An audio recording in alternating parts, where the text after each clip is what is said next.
Y'all give him strength. Give him strength. Yeah. Yeah. Okay. All right. All right. Okay. Good.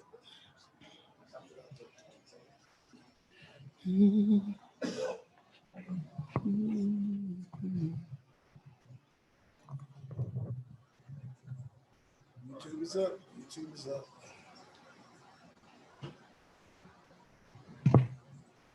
See y'all doing all that.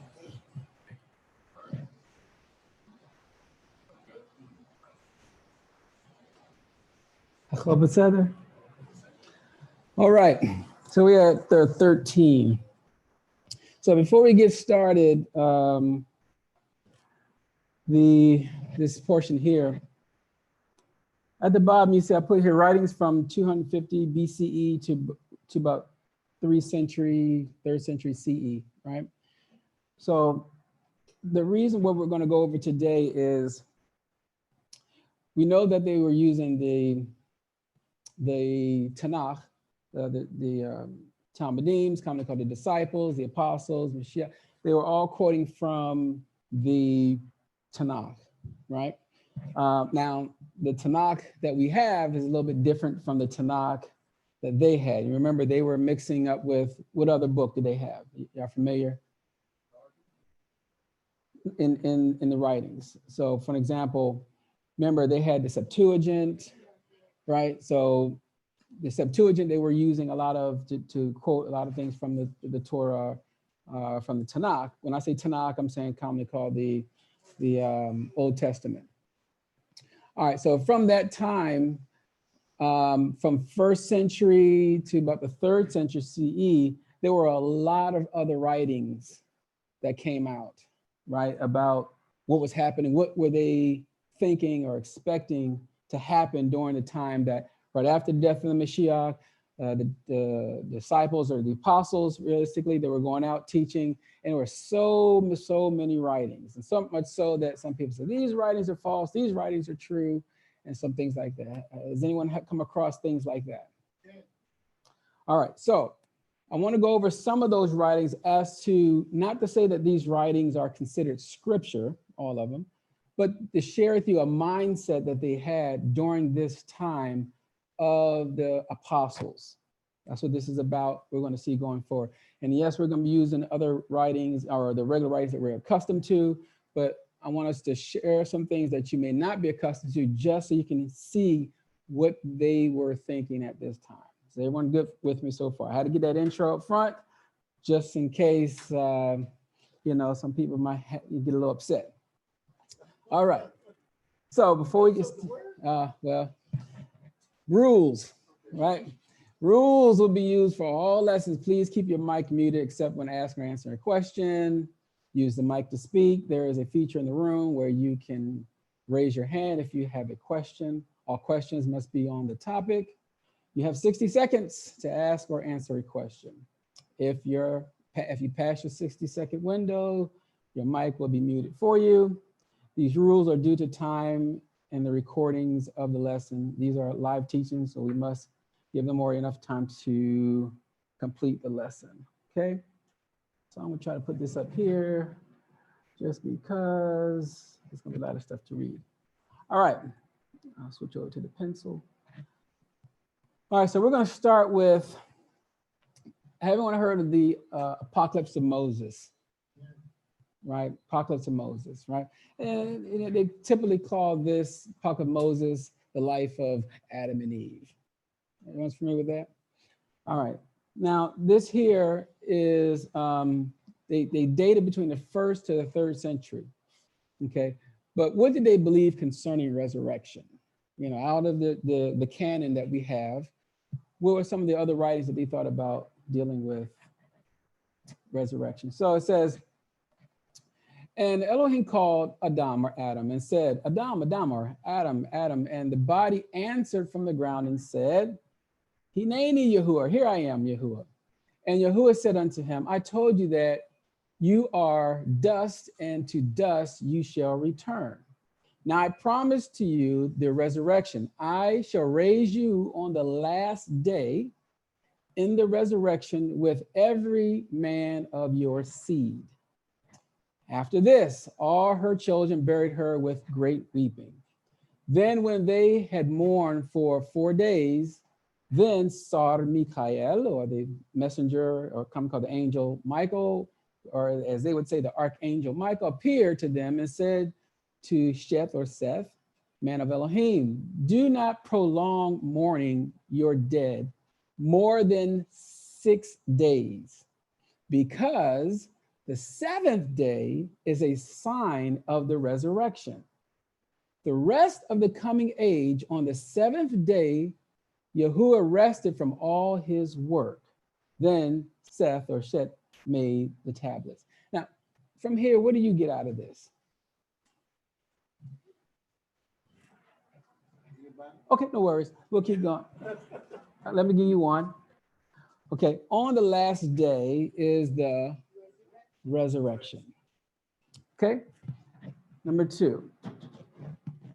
Every man of your seed. Remember, there's a battle between the 2 seeds, as it says in Genesis, right? Chapter 3, verse 15. The seed of the woman, the seed of the serpent. There is a challenge, right? One is trying to take you out of understanding what salvation is. The other one is trying to win one over to the other, which we'll see in just a little bit. Number 3, mourning will last only 6 days or 6,000 years, if you will. A day is 1,000 years. Everyone's familiar with that in Psalms, right?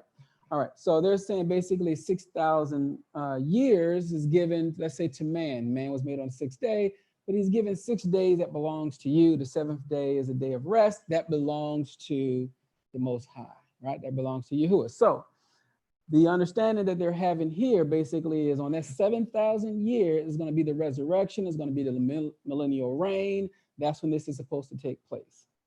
Everyone's good so far? All right. Last, it says 7th day will be the sign of the resurrection. We'll see more of this in a little bit. All right, keep going. 13 verse 2 says, and Elohim sent Hasar Michael, or the archangel Michael, technically, as they would say in their version.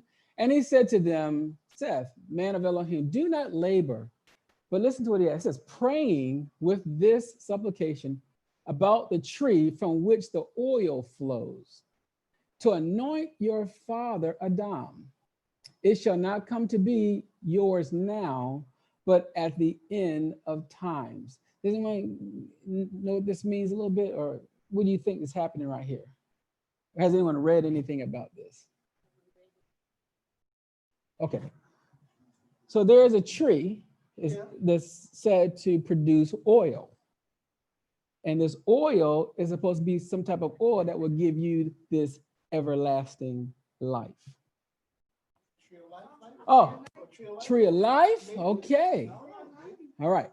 So just for right now, I'm not going to go through all of that. I just want you to keep in mind that what they're believing here in this particular 1st to the 3rd century, that this tree is parallel to the tree of life, and that it flows with oil.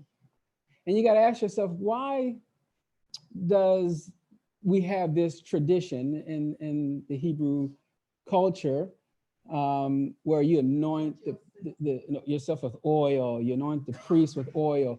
What does this oil do? Does anyone know? I mean, where did they get that from? Okay, so we'll keep going, and we'll go over a little bit more in a minute. Excuse me. So then all flesh from Adam up to the great day shall be raised, such as shall be the Chodesh, or the set apart people. Then to them shall be given every joy of paradise. Now, paradise is the way they say it in the Septuagint, or the Greek is paradis, but and in the Hebrew it is Gan Eden, or the Garden of Eden, right? All right. So he says, and Elohim shall be in their midst, and there shall not be any more sinners before him. For the evil heart shall be removed from them, and they shall be given a heart that understands the good and worship Elohim alone. Okay. And then, of course, you guys know the historian Falio, right? All right. So Falio says, but when the year appointed for the world has been fulfilled, then the light will cease and the darkness will fade away, and I will bring the dead to life and raise up those who are sleeping from the earth. And hell will pay back its debt, and the place of perdition will return in deposit, so that I may render to each according to his works and according to the fruits of his own devices, until I judge between soul and flesh. Now, have you read anything in the canon that deals with paying back a debt? Also talks about a person's works and fruits being judged. Okay, so everyone's read this before. All right. All right. So it says, and the world will cease and death will be abolished and hell will shut its mouth and the earth will not be without progeny or sterile for those inhabiting it. And no one who has been pardoned by me will be tainted. And there will be another earth and another heaven, an everlasting dwelling place. Okay, everyone heard of the new heaven, new earth, in Isaiah 65 and Revelations? Okay, great. So everyone's familiar with this story. All right, so we'll keep going. So my question is, what is this tree of oil? All right, what is this tree of oil? So here are some examples for the word for tree of oil in scripture. Anyone want to take a look at it in the Hebrew and help out? Etzei. Okay, Etzei Shemen. Okay, Etzei Shemen. Okay. Oh, I don't know how to get rid of this thing. If I hit the X, I'm thinking it'll clear everything out. So I'll just leave it alone. All right. So anyway, it is related to the word. Well, let me read the whole thing. So the tree of oil is from a primitive root meaning to shine. It means richness, anointing, fat, fruitful, oil, ointment, or olive. So it is related to the word shemesh. Shemesh obviously is the word for sun. That's how you say sun in Hebrew, is shemesh. Okay. To be brilliant, which is also the Hebrew word for sun. All right. The other word that you read for an olive is the word there is zait, okay, which means an olive and yielding, illuminating oil. All right, so I gave an example here in Exodus or Shemot 29:7. It says, then shall you take the anointing oil and pour it upon the head and anoint him. Yeah, why pour it upon his head and anoint? What does that represent? Right? So that's what I'm saying is, if this is something that there's a picture on this earth that we do, is there a heavenly picture behind it? Is the question, right? 2 Samuel 12:20 says, then the older David rose from the earth and washed and anointed himself and changed his apparel and came into the house of Yahuah and worshiped. Then he came to his own house, and when he required, they set bread before him, and he did eat. All right, so you see, the king, or the priest, he did that. You see it with David, he did that, right? Why are they doing these things? What is the requirement? Could they have just said, I don't want to put no oil on nothing. Why can't I just jump into the office? No one knows? Okay, no worries. Let's look at the next part. Mark says, and they went out and preached that men should do what? So that they should repent. And then it says, and they cast out many devils and anointed with oil many that were sick and healed them. What is going on with this oil? Why is a bunch of this stuff dealing with oil? So my point so far is just to say that in the, what they call the Apocalypse of Moses, there's, in that writing is stating that there's actually a tree of oil that will actually heal you from sickness and repentance and do all these things. But in the writings that we have, we can see some things that mirror that understanding. Is everyone with me so far? Okay, any question? Okay. All right. Proverbs, and Mishlei 13:9 says, the light of the righteous rejoices, but the lamp of the wicked shall be put out. Now, I'll give you one more, and then we got to talk. Mishlei 20:27 says, the spirit of man is the near, or the candle of Yahuah, searching all the inward parts of the belly. Now,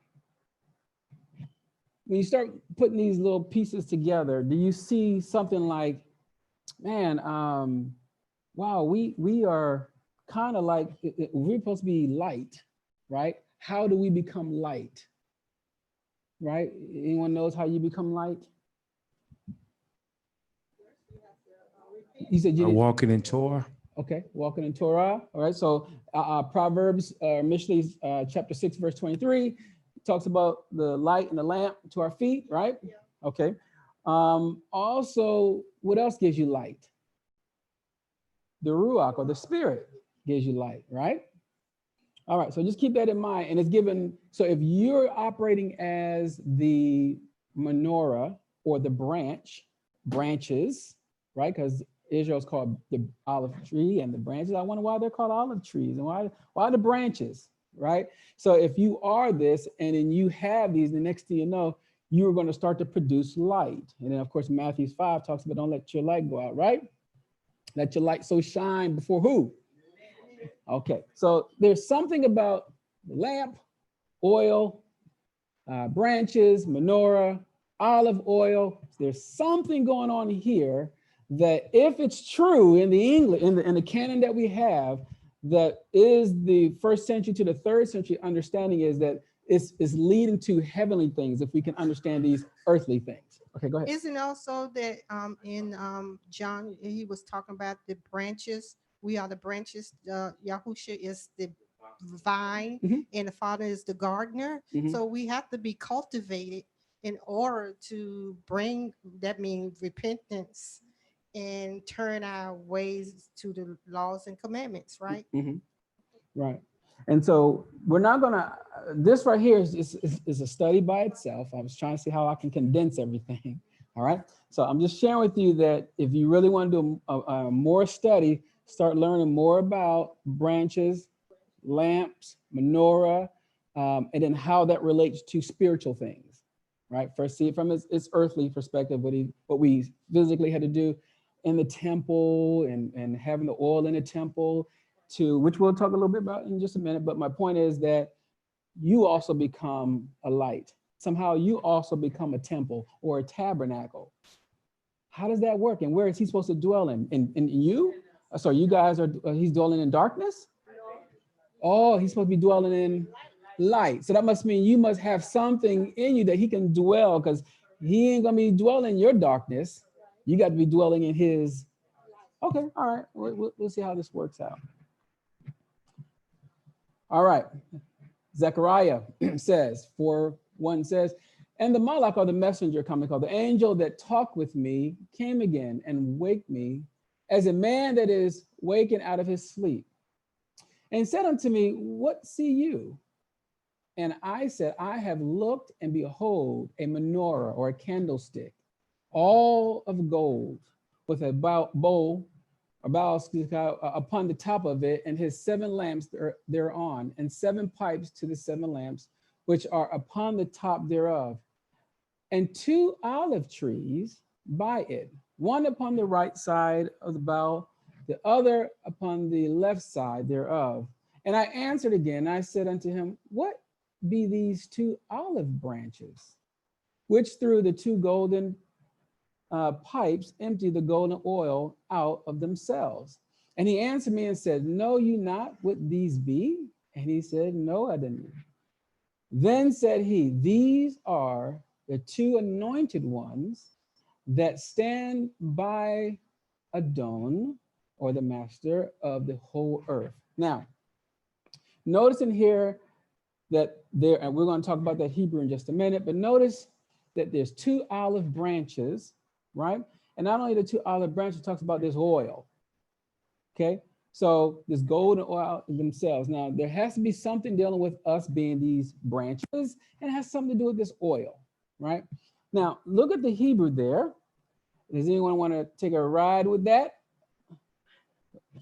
Okay, so it says, Vayomer, Vayomer, if you want to use the wow, the Vayomer, Ele, Shnaim Beni Hatzor Hor, right? Now, question before I go forward is, so it says Vayomer. Vayomer means, and he said. Okay, Ele means these, and then it says Shnei. Shnei means two. That's how you say two of something. It's in the word pair. Shnei B'nei. Now, does anyone know what B'nai means? Okay. Sons, children. Okay, so, but this says B'nai. So this says children of, and then it says Ha Yitzhar, right? Sons of what? Anointed ones. So these two sons are children of the anointed ones, or anointed one.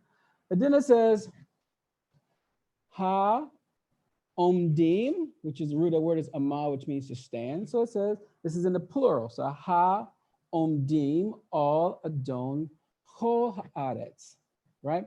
So then it says, the Hey normally stands for the, but it's saying in the English that stands, plural, upon or by Adon of the whole land or the whole earth. So question becomes, what's up with this? Why is it translated as children of anointed ones? What is that? The two children of the anointed one. All right, so just keep that in mind for your future studies. We'll keep going. All right, so is it possible that we are the lamp/candlestick and that the oil is a picture of the true oil that we will be given in the last days? That's the question. That the pouring of oil is a picture of the future. And then, of course, are we called branches? So we are the branches and we need some oil to produce this light. And of course, everyone's familiar with the 5 foolish and the 5 wise. I'm just saying there's a whole study that you can do on your own just on this particular topic. But we won't be doing that today because we got to keep going. All right. So as the scholars share a few passages of Shaul Paul that seems to be a parallel in the writing of the Apocrypha of Moses. The original primary source, the life of Adam and Eve, appears to have been written in the Aramaic in the 1st century CE. So I'm just giving you some examples that scholars say, well, you know, I can tell this was something that's been floating around in this century.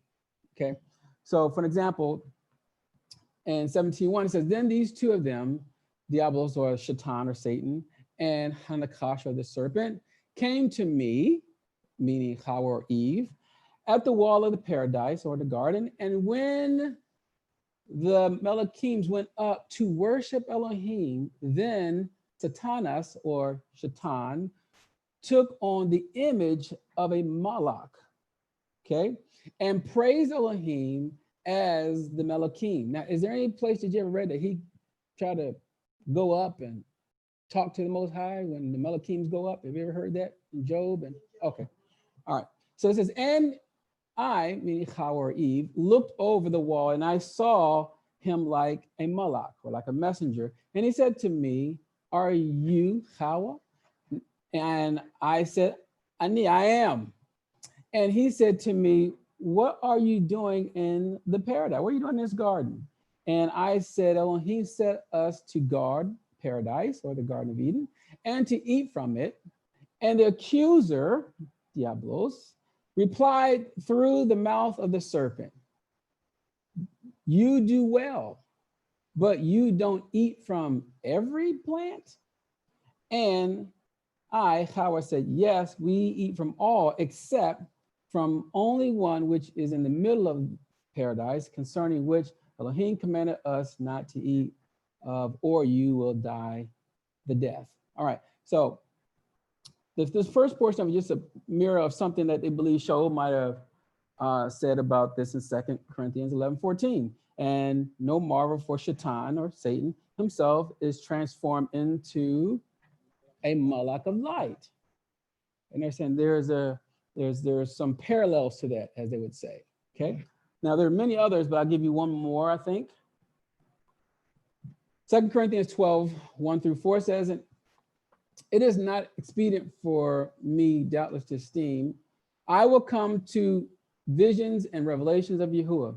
I knew a man in Mashiach above 14 years ago, whether in the body I cannot tell, or whether out of the body I cannot tell.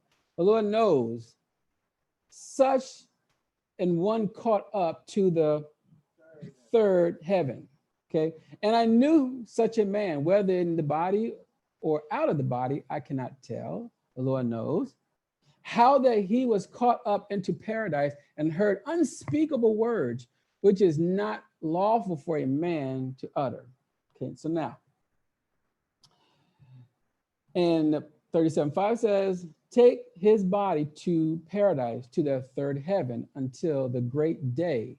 This is the Greek version of this writing here, talking about the third heaven, and then you'll find it in Enoch as well. I just gave that for another reference. "As those men who took me from there, and they brought me up to the third heaven and set me down there. Then I looked downward and I saw paradise, and that place is inconceivably pleasant." All right, so there's something about this third heaven that there's other writings that talks about what happens in the third heaven. We're not going to talk about that today. I just want you guys to understand you guys can do a nice little search on this and kind of learn more about the third heaven. Awesome. We can keep going. Second Esdras, right? Or 4 Esdras, as it's commonly called, 70 CE to 218 CE. So again, we're still in the same time of the disciples or the apostles. Let's see what they had to say. And then after this, we're gonna go into souls. What happens? Yeah, everybody had these questions. What happened to souls when they die? When you die, what happens? Do we go to sleep? What's happening? Everyone ever get those questions? No? Okay. So we'll see that in just a minute. "And it shall be that whosoever remains after all that I have foretold to you shall be saved and shall see my salvation and the end of my world.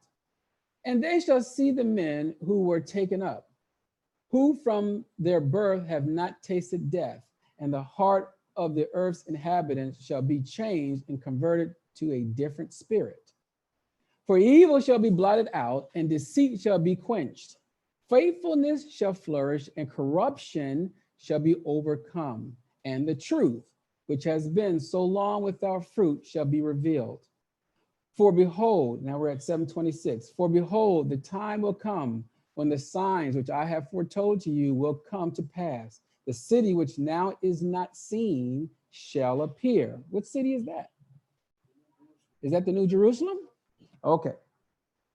It says, "And the land which now is hidden shall be disclosed. And everyone who has been delivered from the evils that I have foretold shall see my wonders. For my son, the Mashiach, or the Messiah, shall be revealed with those who are with him, and those who remain shall rejoice 400 years. And after these years, my son, the Mashiach, shall die, and all who draw human breath." Okay? Interesting view. Okay, keep that in mind. 7:30 says, "And the world shall be turned back to primeval silence in 7 days. And it was as the first beginning, so that no one shall be left. And after 7 days, the world, which is not yet awake, shall be aroused, and that which is corrupted shall perish. And the earth shall give up those who are asleep in it. And the chambers shall give up the souls which have been committed to them." Now, verse 32, I want to talk a little bit about. Can anyone share with me, what do you mean? Have you ever read anywhere it talks about the earth shall give up those who are asleep in it? Daniel 12. Daniel 12 talks about giving up. Some will wake up to everlasting life, and some will wake up to everlasting contempt, right? Daniel chapter 12, verse 1 and 2. All right. But we also got to talk about this chamber. And it says the chamber shall give up the souls which have been committed to them. What do you mean a chamber? Okay. All right. So, "And the Most High shall be revealed upon the seat of judgment, and compassion shall pass away, and the patient shall be withdrawn.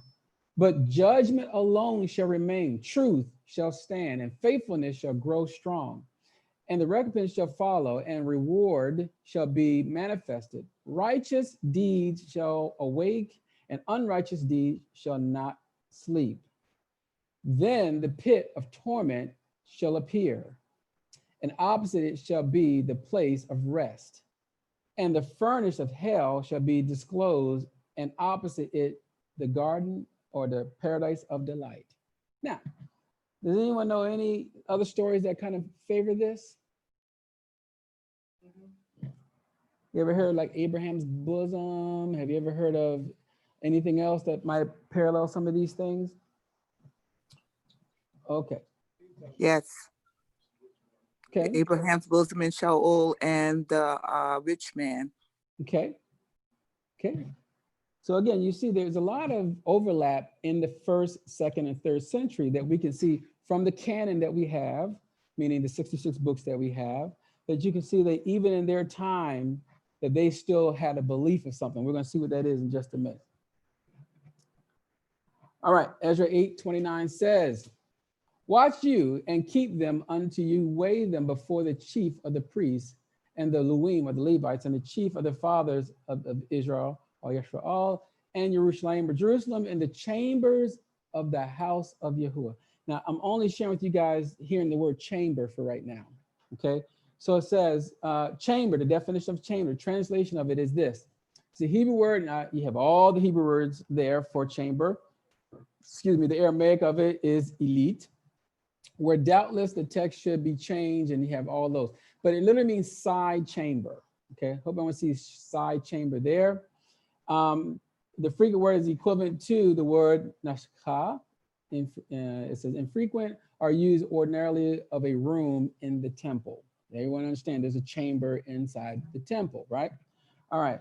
Joel 2:16 says, gather the people, purify or sanctify the congregation, assemble the elders, gather the children and those that suck the breast. Let the bridegroom go forth of his chamber and the bride out of her closet. So what's going on in Joel? Is this a prophecy that Joel's talking about? Has it already happened? Yes. Joel 2:16. I'm sorry. Has anyone read Joel 2:16? Okay. So it's nothing new to you guys, right? So I just want you to see something dealing with the chamber. There's a spiritual chamber. So I'll fast forward a lot of things here. Genesis 2:21 says, and Yahuah Elohim caused a deep sleep to fall upon Adam, and he slept, and he took one of his ribs and closed up the flesh instead thereof. And the rib which Yahuah Elohim had taken from man made a woman and brought her unto the man. Now, that word for rib is the same word for chamber. Okay, so if you can imagine that this chamber is the same word, or side, the side chamber is the same word for rib. And if you believe in the same thing that we believe as far as the Mashiach dying for his bride, just as Adam died for his bride, you'll start to see a parallel between this first Adam, the second Adam, if you will, doing the same thing. The difference is how the first Adam, he died, the father takes the rib out of him and then brings the bride to Adam. Mashiach dies, right? And then guess who's going to bring us to the second Adam? Remember, he said, I got to introduce you guys to my Elohim, as it says in Revelations. So the same pattern is going to happen again spiritually. Okay, is everyone with me so far? Yeah. Everyone's good so far?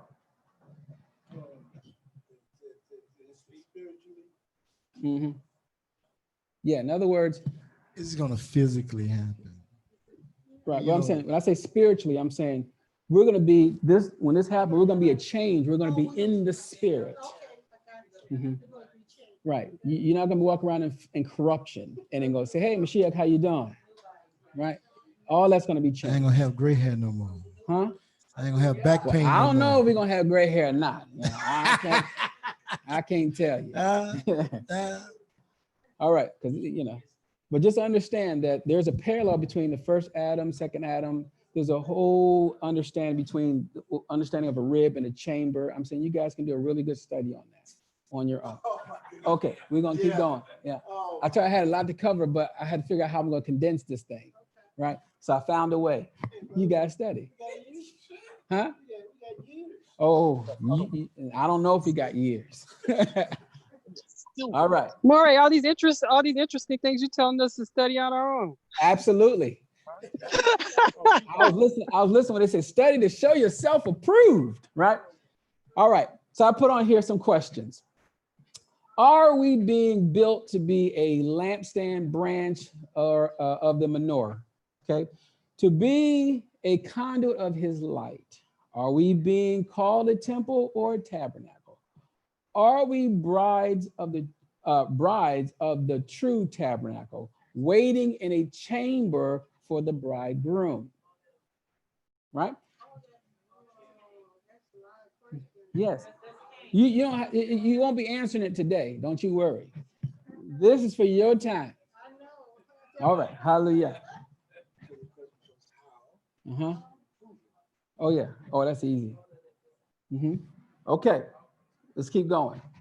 I said, there seems to be two types of chambers. One for the righteous, one for the wicked. The souls are in a waiting chamber, awaiting the last days to be judged. So you can find chamber. I'll give you a hint. Some places in the Dead Sea Scrolls. There's some other places that you can find this dealing with that.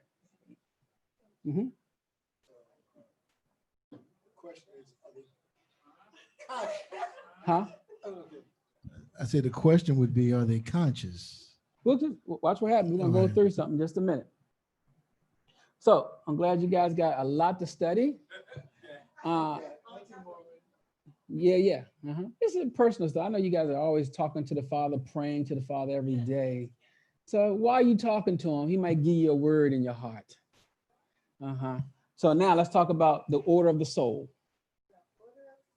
Okay. So 2nd Ezra says the following. Now concerning death, the teaching is, when the decisive decree has gone forth from the Most High that a man shall die, as the spirit leaves the body to return again to him who gave it, first of all, it adores the esteem of the Most High. So of course we know that's in Ecclesiastes chapter 12, verse 7, where it says, then shall the dust return to the earth as it was, and the spirit shall return unto Elohim who gave it. So we know where the spirit goes. You gotta think about this soul. Why is this soul important? Why is the adversary, the common called the devil, want this soul? The Most High want this soul? Something about that soul that he wants. Okay. All right. So verse 7-9 says, and it is one of those who have shown scorn and have not kept the ways of the Most High, and who have despised his law, and who has hated those who fear the Lord. Question: how many of you guys hate or despise his law? No one here? No? Okay. No one online despises or hates his law? Low. Okay. No. So after we're good. gonna go over the definition of despise and hate, and let's see where we are at that point. All right, keep that in mind. Verse 80, such spirits shall not enter into the habitation, but shall immediately wander about in torment, ever grieving and sad in 7 ways. Now let's look at these 7 ways. The first way, because they have scorned the law of the Most High. The second way, because they cannot now make a good repentance that they may live. Number 3, or the third way, they shall see the reward laid up for those who have trusted the covenants of the Most High. Hence the term covenants. Not covenant, covenants. All right. The fourth way, they shall consider the torment laid up for themselves in the last days. So when is this happening? I'm going through it right now. No, you're not. Okay, we'll keep going.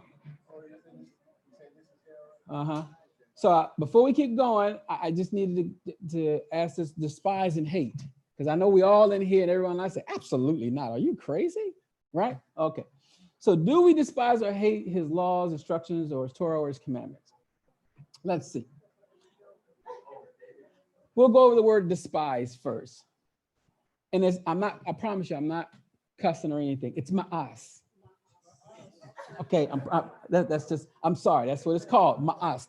That's one of the Hebrew words, ma'as. All right, so it is a verb found in approximately 75 places, meaning despise, refuse, reject.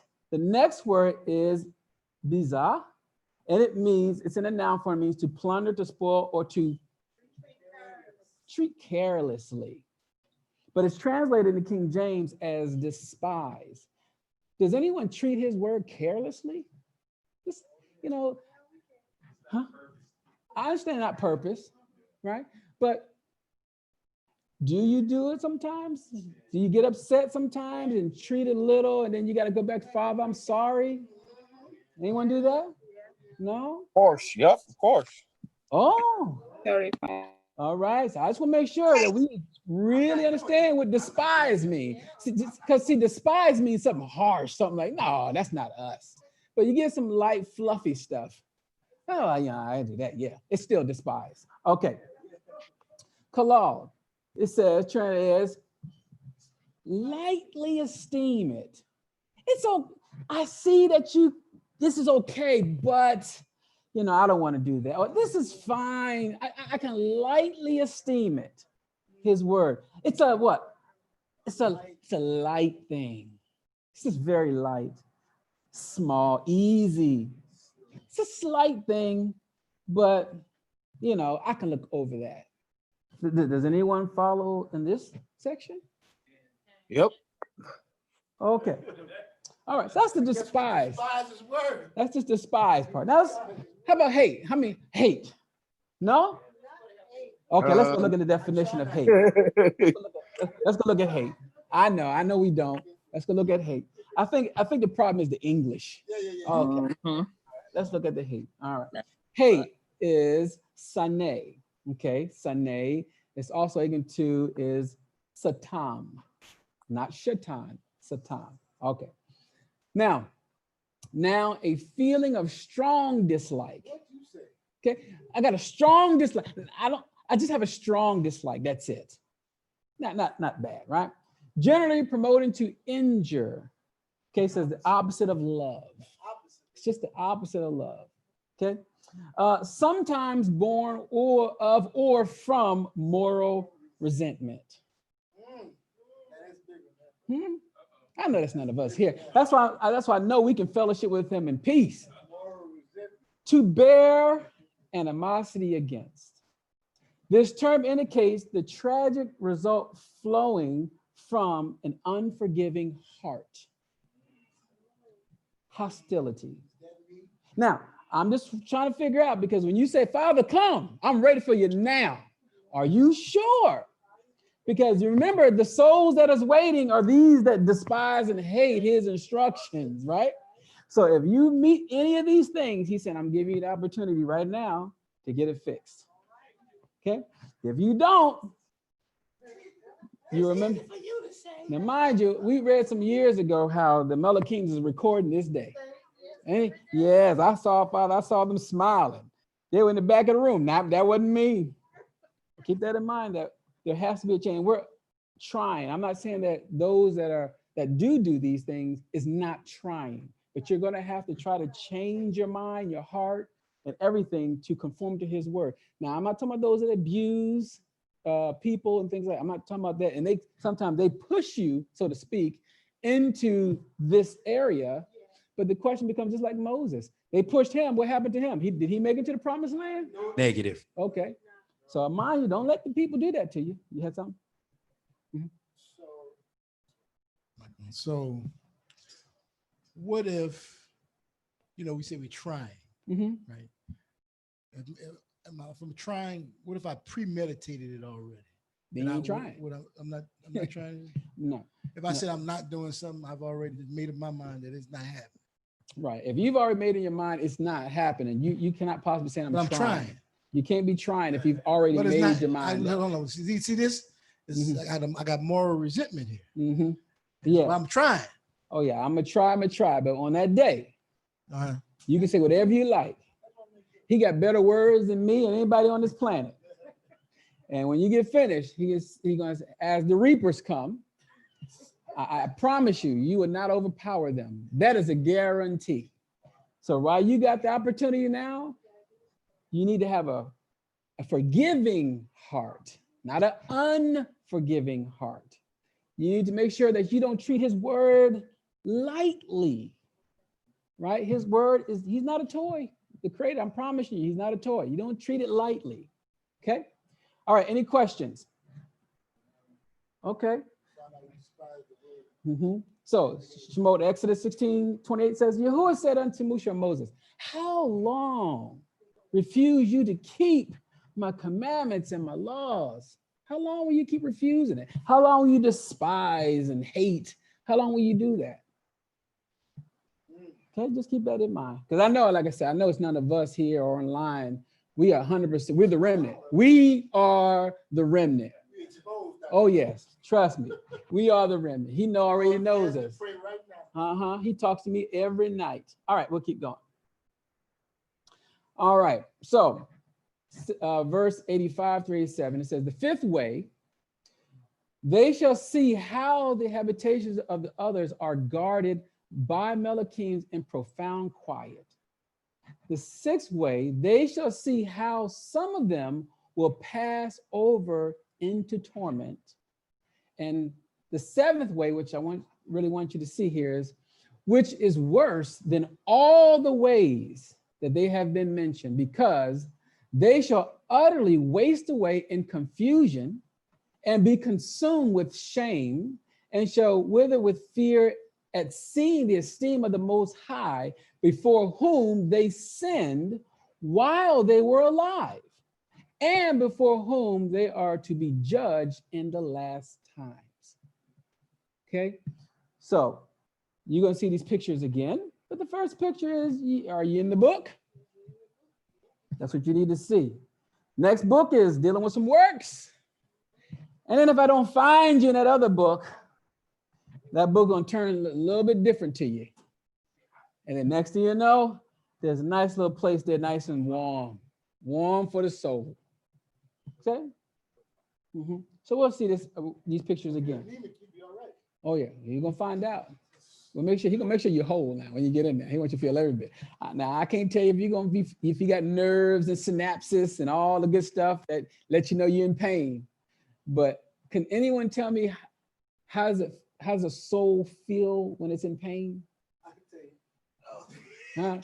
So we're looking at our flesh and determining from our flesh what pain feels like.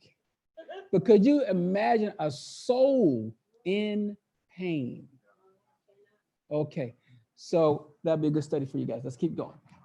Wouldn't that be like the mind remembering all things that's been done to you, or what you've done and committed, and what you had an opportunity to do and didn't do? That's partially the torment of the mind, of the soul. Yeah. That's the part of the seven. But once you're inside some nice warm water, how then does that soul be in pain? Because one place is just made for a set of people. He didn't make it for it initially, but since you want to join his crew, he got a place for you. All right. And keep in mind, we're gonna come back. We're gonna see this a little bit. I smell some oil. Okay, no. All right, we keep going. Talk about that green stuff. All right. So now, the order of the soul. Now we're going into the positive side. Now let's see how we fare with the positive side. Okay. All right. So now this is the order of those who have kept the ways of the Most High, when they shall be separated from their mortal body. During the time that they lived in it, they did what? Laboriously served the Most High and withstood danger every hour, that they might keep the law of the lawgiver perfectly. Now, perfectly, remember, what's the Hebrew word perfectly means? Tamim, to be mature. right? We're not talking about Webster's dictionary. You did nothing wrong. It's for you to mature in his word. Now, 90 says, therefore, this is the teaching concerning them. First of all, they shall see with great joy the esteem of him who receives them, for they shall have rest in 7 orders.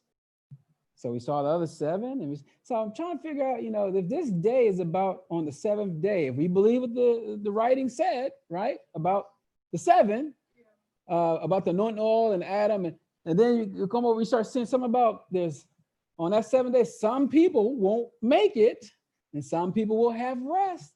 We're trying to enter into that rest. Okay. All right. So we'll keep going. Yeah. Book of Hebrews, go. The first order, because they have striven with great efforts to overcome the evil thought, which was formed with them, that it might not lead them astray from life into death. How many got these? How's our minds doing?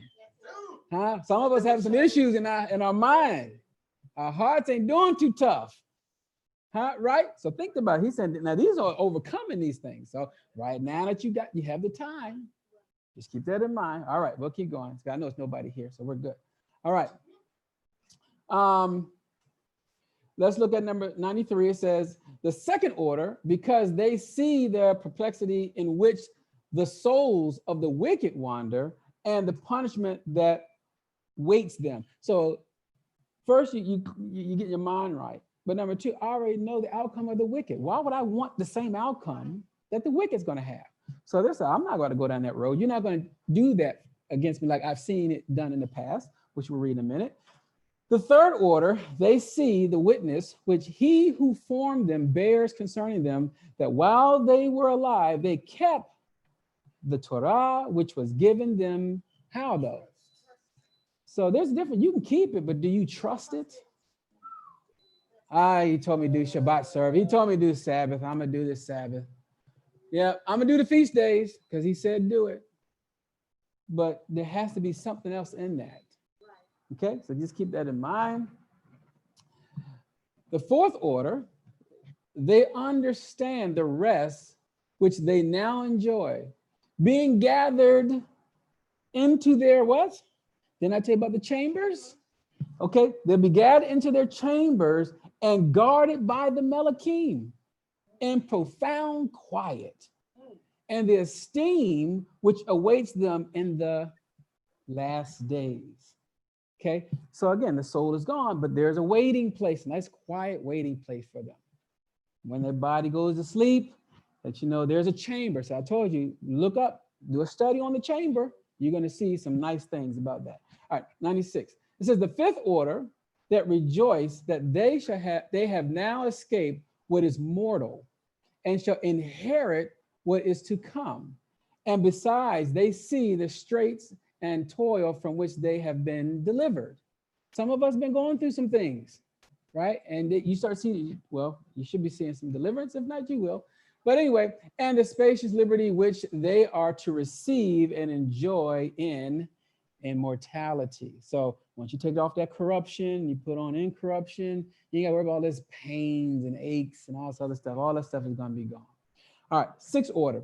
When it is shown to them how their face is to shine like the sun, and how they are to be made like the light of the stars, being incorruptible from then on. Now, in 7, what do you get from what we've already been studying?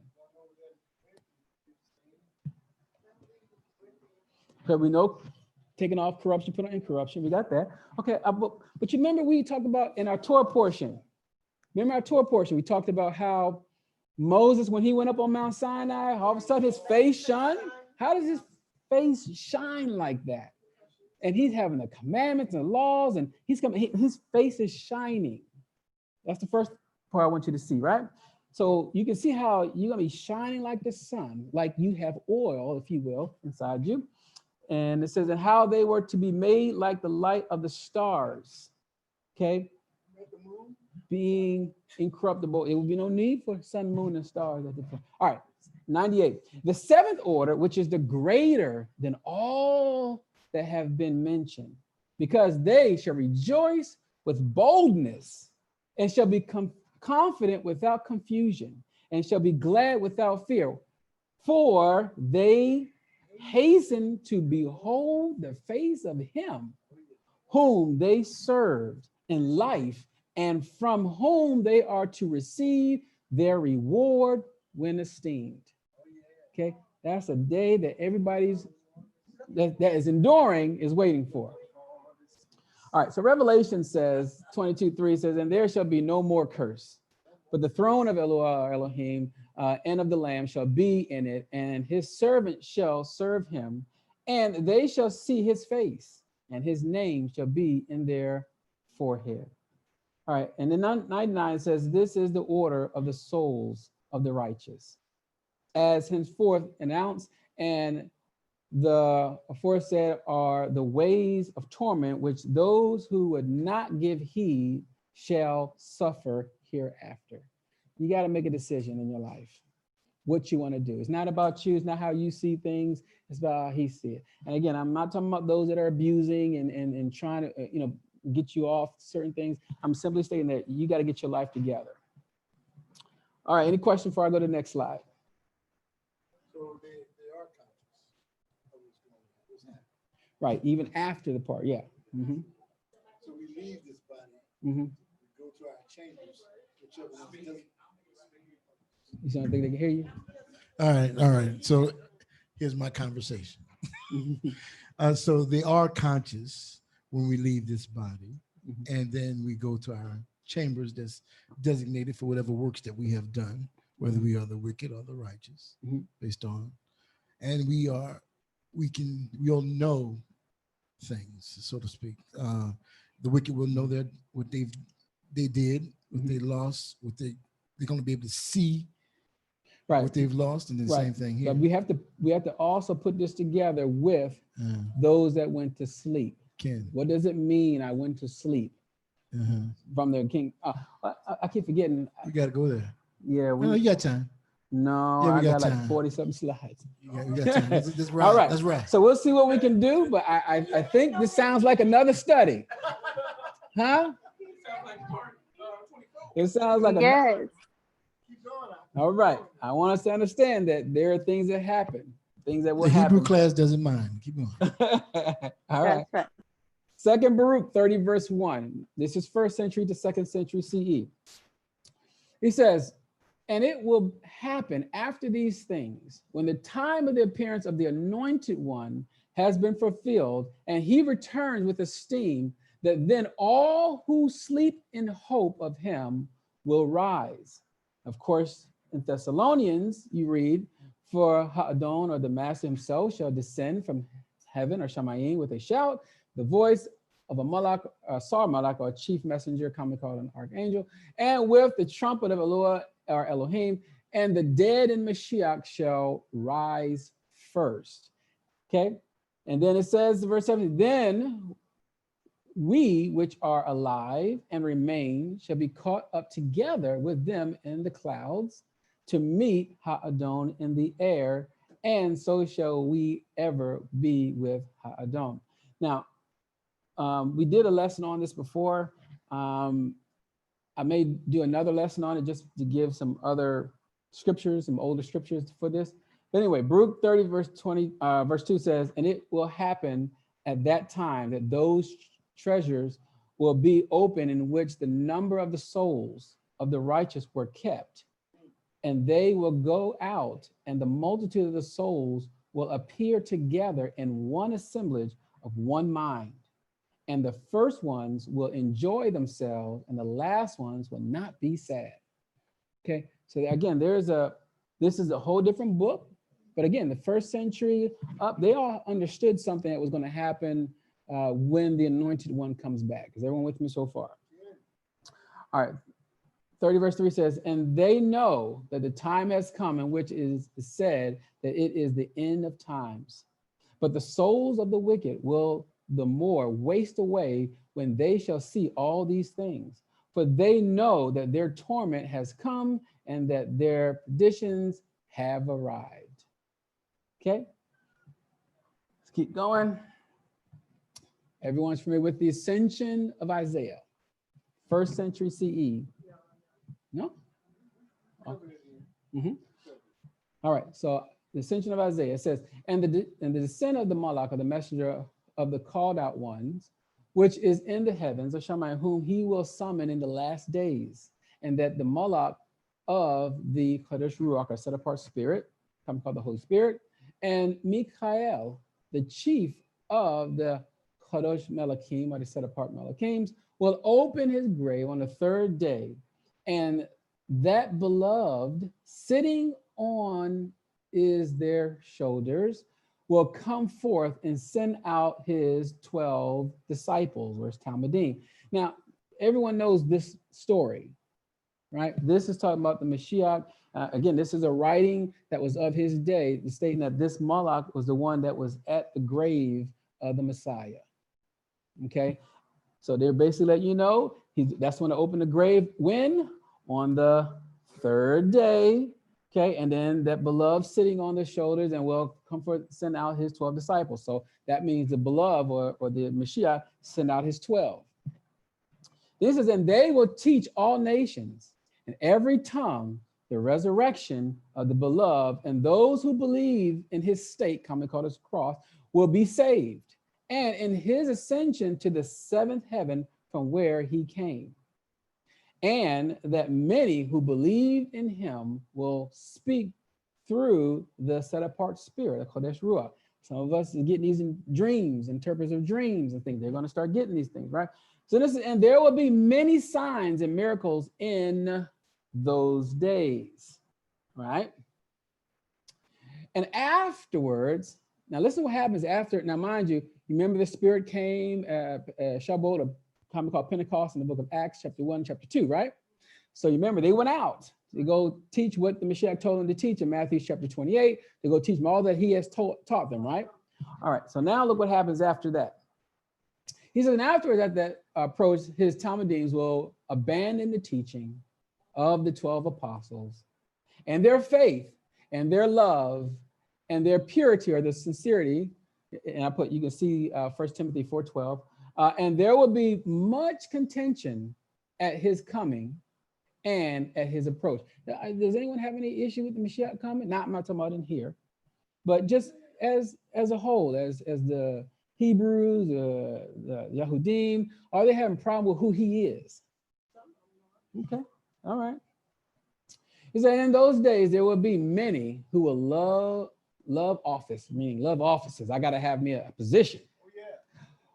Although lacking wisdom. Well, I want the office, but I don't have no wisdom. I want it. It looks good. Put me there. All right. But I know, you guys are not familiar with anybody like that. That must have been during the time of Mashiach. All right. And there will be many wicked elders and shepherds who wrong their sheep. And they will be rapacious because they do not have set apart shepherds. Greedy. You're going to be very greedy. Okay. So then it says, and many will exchange. What are they going to exchange? This is what you're going to exchange. The esteem of the robes of the saints for robes of those who love money. You're going to change your set apart garments, your wedding garments for what? Oh, I need some money. I'll sell my soul for some money, whatever I need. Okay, that's what they're willing to do. So that could be a test. Yeah. Mm-hmm. Oh, okay. Mm-hmm. Oh, okay. Yep, rapacious. It says money, and there will be much respect of a person in those days, and lovers of the esteem of this world. Okay, so they're willing to take off their wedding garments, if you will, or the robes of righteousness for love of money, for the esteem of this world. And so there will be many slanderers and much vainglory at the approach of Yahuah, and the set apart spirit will withdraw from many. You're going to lose that spirit, that set apart spirit. Okay? They're going to want another spirit to dwell in them. All right. So anyway, 27 says, and in those days there will not be many prophets, nor those who speak reliable words, except one here and there in different places. Man, this word is gonna be scarce. Because of the spirit of error and of fornication and of vainglory and of the love of money, which there will be among those who are said to be servants of that one, and among those who receive that one. Yeah, that's what you see. All the stuff first century sounds the same. Okay, keep going. And among the shepherds, how much time I got? Okay. And among the shepherds and the elders, there will be a great hatred. How many of us got that hatred in us? Oh, man. Huh? Okay. Great hatred towards. One another. Is that happening now? Well, I know it's not here. So I'm not really concerned about here. I'm not even concerned about online. I'm talking about like in Africa. It's over there. No? It's in the Middle East. No? I mean, not in the U.S. It's not happening in the U.S., is it? Okay, I tell you what, I know it's happening all around the world, but I know it's not happening among his own people. Huh? Oh, okay. They're the ones that know better, huh? See, we the main ones? Okay. All right. For there will be great jealousy in the last days, for everyone will speak whatever pleases him in his own eyes. Oh, wow. But again, I know this is, this is not part of the canon, so this is false. All right. 31. And they will make ineffective the prophecy of the prophets who were before me, and my vision also. They will make ineffective in order that they may speak what bursts out of their heart. Oh my goodness. What's going on with that? Uh-huh. That's how I feel. Show me that in the word. Oh, you got to have the spirit to see this. He only showed it to me. You don't understand. Where'd you get that from? Right? So again, something out of their own heart. Okay, how are we doing so far? Now, you remember I highlighted that word there, great hatred towards one another. Now, we already know about the hatred towards Elohim, but let's look at, we're going to look at it one more time. Hatred, right? We know that Genesis 27:41, etc. Having a feeling of strong dislike one to another. So we don't have a strong dislike one to another, do we? Okay. Well, let me see. Okay. I think, Some of us want to do some injury, some damage to somebody. You know what? I wish that Nick would, huh? Yeah. Better not come over here with that. Sometimes born of or from moral resentment. Okay, to bear animosity against. This term indicates the what? Tragic results flowing from what type? Unforgiving heart hostility. But this is now towards one another. So if you think about it, this is towards one another, and let's just say the one another is in the Father's word and they have the Father in them, you're also doing it towards the Father. You see how that works? But I would never do that to the Father. But you, I got something with you.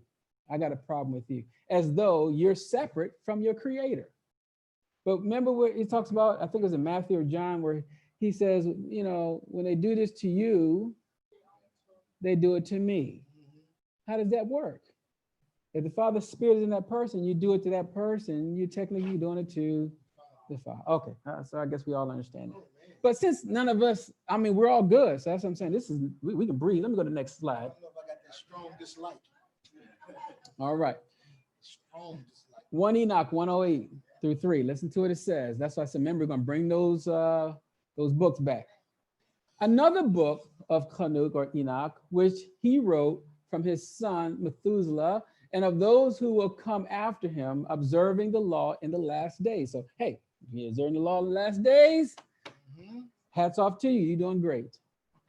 You who have observed the law shall wait patiently in all the days until the time of those who work evil is completed, and the power of the wicked one is ended. So you still have an endurance in his Torah. You trying to figure, well, it looks like they're winning, they're overpowering. You just walk the walk. You just endure. You know, just wait. You'll see what's going to happen. But some of us are a little impatient with that. 3 says, as for you, wait patiently until sin passes away. For the names of the sinners shall be blotted out from the book of life and the books of the set apart one. That's why I got the 2 books up there for you. And their seeds shall be destroyed forever, and their spirits shall perish and die. They shall cry and lament in a place that is a invisible what? Wilderness. Now you gotta ask yourself, isn't it strange that he always takes his people to the wilderness? Always takes them to the wilderness for them to learn something. If you didn't learn about them, there's an invisible wilderness, right? And a burn in the fire, for these exist ground there as upon the earth. And I'll give you the last picture. Imagine that fiery place there in a wilderness, just waiting for you. For those that, you know, don't want to. Oh man, okay. Targum, Jonathan 3:15. He says, and I will put enmity between you and the woman, and between the descendants of your children and the descendants of her children. And it will come about that when the children of the woman keep the commandments of Torah or the law, they will be turning what? And smiting you on your head. It's going to happen. You're going to have problem with friends, family members. You want to keep the Torah? Oh my God, you want to keep the curse? Oh, what are you doing? Oh, you done lost, you done fell from grace. Oh my gosh, he can't use you. You're not going to be on heaven with the harp and the cloud and your wings. You don't have none of that stuff, huh? Okay. Yeah, his wings, yeah. You can have all that good stuff. But when they abandon the commandments of the Torah, of the instructions, you will be turning and biting them on their heels. But there will be a healing for them, but there will be not healing for you, meaning the serpent there, or Nakash, and they will make appeasement in the end in the days of King Mashiach. All right, so again, there's still an endurance. We always worry about sometimes how we're always getting beat up all the time. What do you want me to do? I'm sorry, Father, you know, that's for somebody else. That's not for me. And he's like, you worry about the wrong thing. Right? But we'll talk about it later. I want to make sure we get to our Hebrew class. All right. We're in the Dead Sea Scrolls now. All right. No enemy shall overtake them again, nor evildoer afflict them anymore, as formerly from the time that I appointed judges over my people, Yashrael or Yisrael or Israel. You can read that in 2 Samuel chapter 7, verse 10, 11. And this place is the house that they shall build for him in the last days, as it is written in the book, of Moses, Moshe, the temple of Yahuah are you to prepare with your hands. Yahuah will reign forever and ever.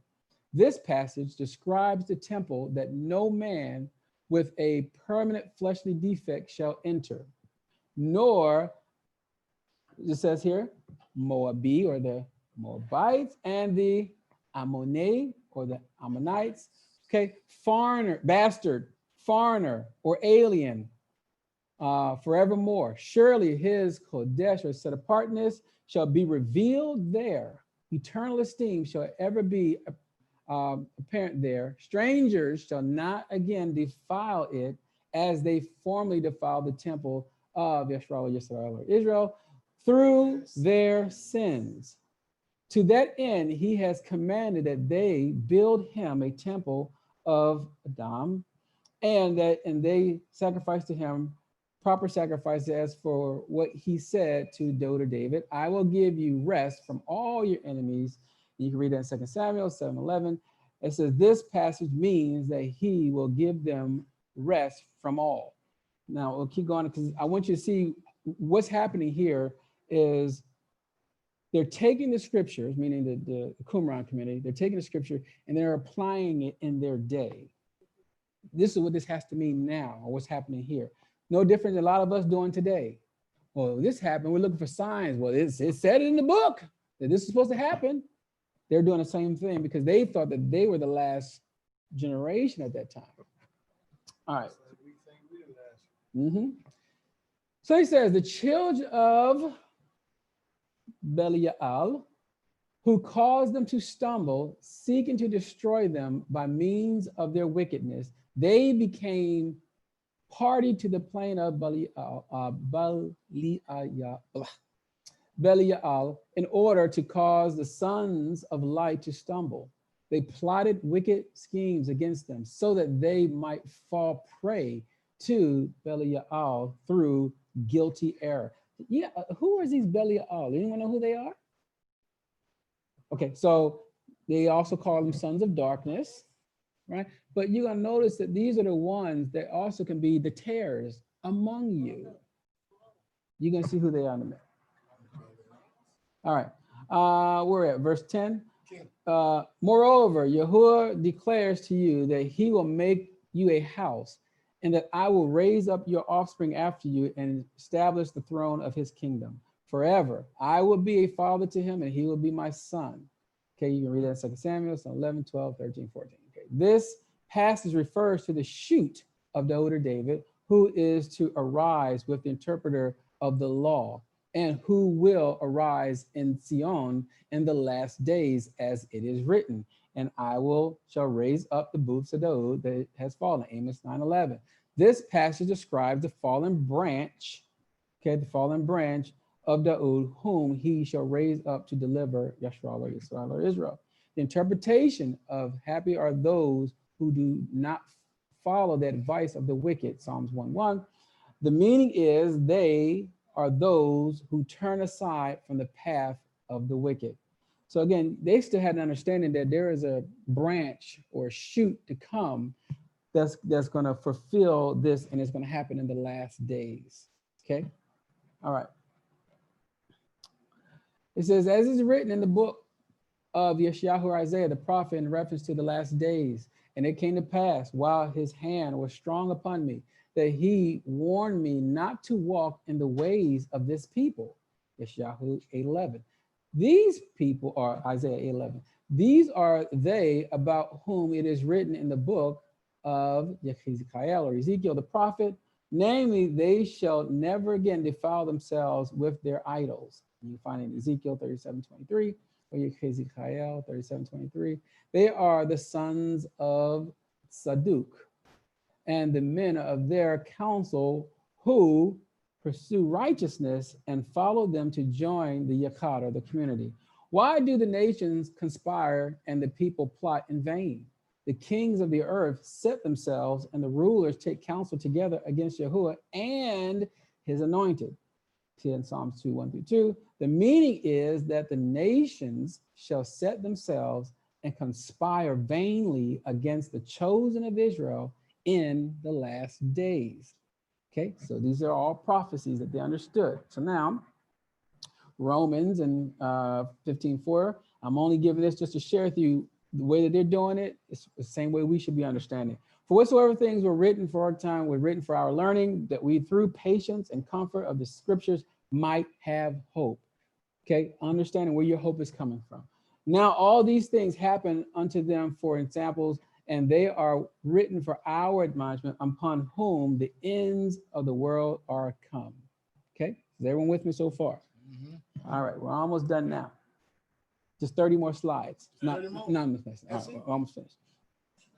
All right, so it says that will be the time of the persecution that is to come upon the house of Yehudah, to the end of sealing up the wicked and consuming fire and destroying all the children of Belial. And so we're going to define that word in just a minute. Then shall be left behind a remnant of chosen ones that predestined. They shall perform the whole of the law as Elohim commanded through Moshe or Moses. This is the time of which it is written in the book of Daniel or Daniel, the prophet, the wicked will act ever more wickedly and shall not understand. But the righteous will be purified, cleansed, and refined. so that the people who know Elohim shall be steadfast. These are the men of truth who shall instruct many following persecution that it is to descend upon them in that time. So remember, there are going to be more. We're going to share. Yes, we're going through these things, but they're supposed to be the ones that's supposed to have the hope and the spirit. The Father's supposed to be using them to help them in these troublous times. Belial. Definition: wickedness or also lawlessness. So these are the ones that you're going to have. You're going to have some that's going to be among you that's going to be wicked. You're going to have some that's going to be lawless. It's either, he said, let them grow together. And all of them saying hallelujah. Okay. This is the only one that is in the 6th to the 7th century. So it's very interesting. So I figure I put it in here, then we'll close out. This is for a blessed man came from the expanse of Shamayim or heaven with a scepter in his hand, which Allah gave him. And he gained sway over all things well and gave back the wealth to all the good, which previous men had taken. He destroyed every city from its foundations with much fire and burned nations of mortals who were formerly evildoers. And the city which the Lord desired this, he made more brilliant than stars and the sun and the moon. And he provided ornaments and made a Kodesh temple, or set apart temple, exceedingly beautiful in its fair shrine. And he fashioned a great and immense tower over many stadia, touching even the clouds and visible to all, so that all faithful and all righteous people should see. Now, you read about in the ESV version about stadia, right? In Revelation 21:10, it's talking about the city. It says, and he carried me away in the spirit or in the Ruach into to a great high mountain and showed me the Kadosh or set apart city Jerusalem coming down out of Shamayim or heaven from Eloah. The city lies foursquare, its length and the same as its width and his measurement.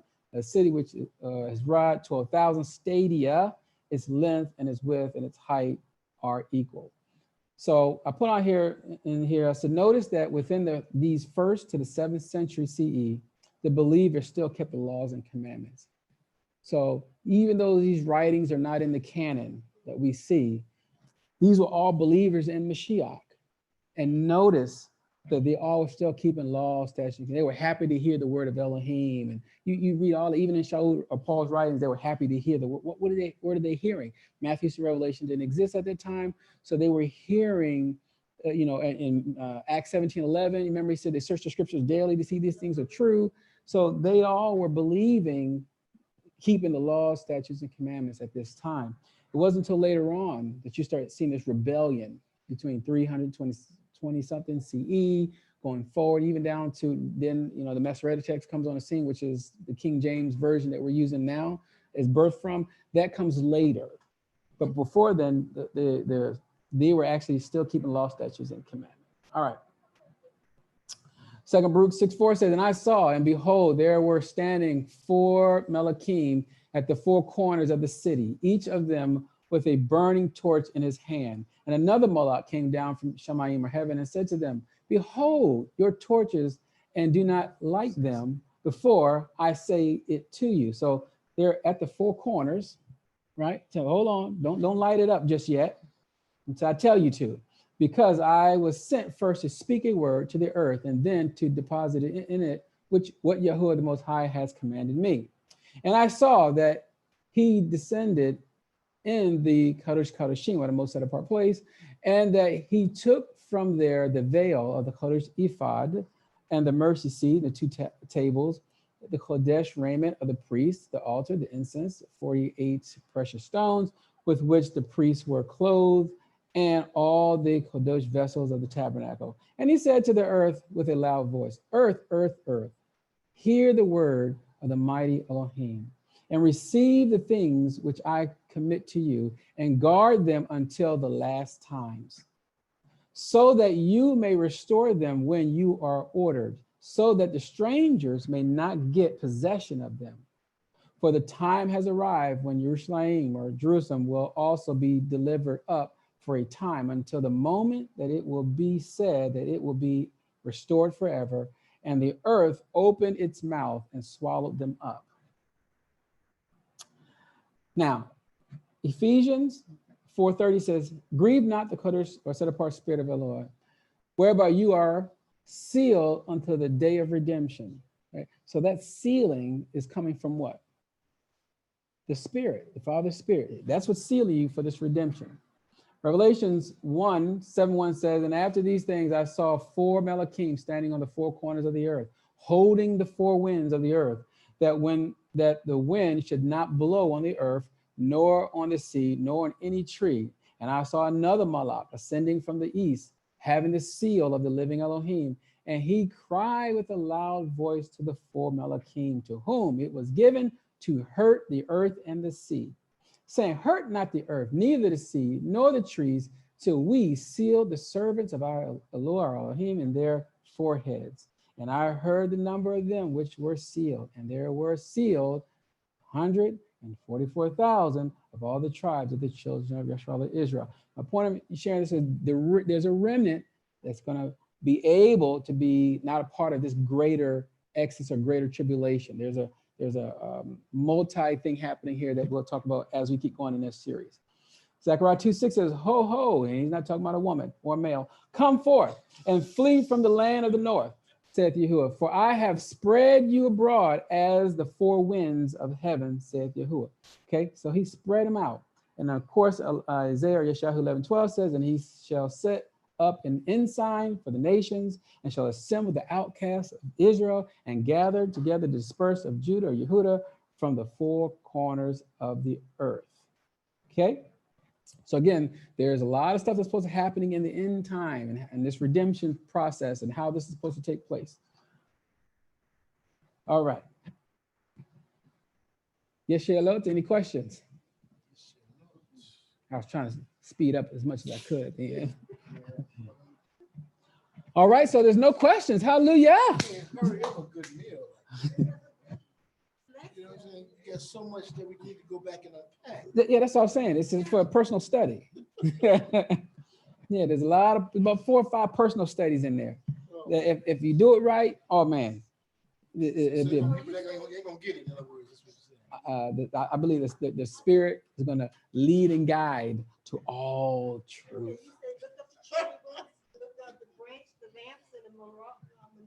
Mhm.